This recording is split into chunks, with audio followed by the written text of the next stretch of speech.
Juges chapitre 18. En ce temps-là, il n'y avait point de roi en Israël, et la tribu de Dan cherchait en ce temps-là un domaine pour elle afin d'y habiter. Car jusqu'alors, il ne lui était point échu d'héritage parmi les tribus d'Israël. Les enfants de Dan envoyèrent donc 5 hommes de leur famille, pris d'entre eux tous gens vaillants de Tsora et d'Eshtaol pour explorer le pays et le reconnaître. Et ils leur dirent: Allez, explorez le pays.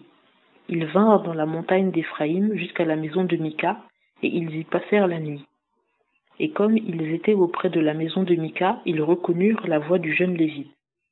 Et s'étant approchés de cette maison, ils lui dirent: Qui t'a amené ici? Que fais-tu dans ce lieu et qu'as-tu ici? Et il répondit: Mika fait pour moi telle et telle chose. Il me donne un salaire, et je lui sers de sacrificateur. Ils dirent encore: Nous te prions, consulte Dieu, afin que nous sachions si le voyage que nous entreprenons sera heureux. Et le sacrificateur leur dit: Allez en paix, l'Éternel a devant ses yeux le voyage que vous entreprenez. Les 5 hommes partirent donc et ils arrivèrent à Laïs. Ils virent que le peuple qui y était habitait en sécurité à la manière des Sidoniens, tranquilles et confiants, sans que personne dans le pays eût autorité sur eux et leur fit injure en rien. Ils étaient éloignés des Sidoniens et ils n'avaient affaire avec personne. Ils revinrent ensuite auprès de leurs frères à Tsora et à Eshtaol, et leurs frères leur dirent: Que rapportez-vous? Et ils répondirent: Allons, montons contre eux, car nous avons vu le pays et voici, il est très bon. Quoi? Vous êtes sans rien dire? Ne soyez point paresseux à partir pour aller posséder ce pays. Quand vous y entrerez, vous arriverez vers un peuple qui est en pleine sécurité. Le pays est de grande étendue, et Dieu l'a livré entre vos mains. C'est un lieu où rien ne manque de tout ce qui est sur la terre. Il partit donc de là, de Tsora et d'Eshtaol, de la famille de Dan, 600 hommes munis de leurs armes. Ils montèrent et campèrent à Kirjat-Jearim en Juda, et on a appelé ce lieu-là Makane Dan. Entre parenthèses, camp de Dan, jusqu'à ce jour, il est derrière Kirjat-Jearim. Puis de là, ils passèrent dans la montagne d'Éphraïm et arrivèrent jusqu'à la maison de Mika. Alors les 5 hommes qui étaient allés pour explorer le pays de Laïs, prenant la parole, dirent à leurs frères: Savez-vous que dans ces maisons il y a un éphod et des téraphim, une image taillée et une image de fonte? Voyez donc maintenant ce que vous avez à faire. Alors ils s'approchèrent de là et entrèrent dans la maison du jeune Lévite, dans la maison de Mika, et le saluèrent. Or les 600 hommes, d'entre les fils de Dan, qui étaient sous les armes, s'arrêtèrent à l'entrée de la porte.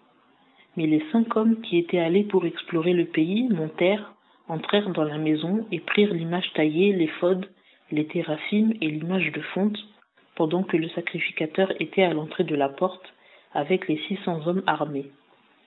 Étant donc entrés dans la maison de Mika, ils prirent l'image taillée, l'éphod, les téraphim et l'image de fonte. Et le sacrificateur leur dit: Que faites-vous? Mais ils lui dirent: Tais-toi et mets ta main sur ta bouche, et viens avec nous. Tu nous serviras de père et de sacrificateur. Lequel vaut mieux pour toi, d'être sacrificateur de la maison d'un seul homme, ou d'être sacrificateur d'une tribu et d'une famille en Israël? Alors le sacrificateur eut de la joie en son cœur. Il prit l'éphod, les téraphim et l'image taillée et se mit au milieu du peuple. Ils se remirent donc en chemin et marchèrent, en plaçant devant eux les petits enfants, le bétail et les bagages. Ils étaient déjà loin de la maison de Mika, lorsque ceux qui étaient dans les maisons voisines de celle de Mika se rassemblèrent à grands cris et poursuivirent les enfants de Dan. Et ils crièrent après eux. Mais eux, tournant visage, dirent à Mika: Qu'as-tu que tu cries ainsi? Il répondit: Vous avez enlevé mes dieux que j'avais faits, ainsi que le sacrificateur, et vous êtes partis. Que me reste-t-il? Et comment me dites-vous: Qu'as-tu? Mais les enfants de Dan lui dirent: Ne nous fais point entendre ta voix, de peur que des hommes irrités ne se jettent sur vous, et que vous n'y laissiez la vie, toi et ta famille. Les descendants de Dan continuèrent donc leur chemin. Et Mika, voyant qu'ils étaient plus forts que lui, tourna visage et revint à sa maison.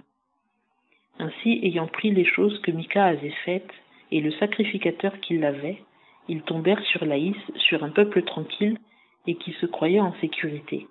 Et ils le firent passer au fil de l'épée, puis, ayant mis le feu à la ville, ils la brûlèrent. Et il n'y eut personne qui la délivrât, car elle était loin de Sidon, ses habitants n'avaient aucun commerce avec personne, et elle était située dans la vallée qui s'étend vers Beth-Rehob. Ils rebâtirent la ville et y habitèrent. Et ils nommèrent cette ville-là Dan, d'après le nom de Dan, leur père, qui était né à Israël.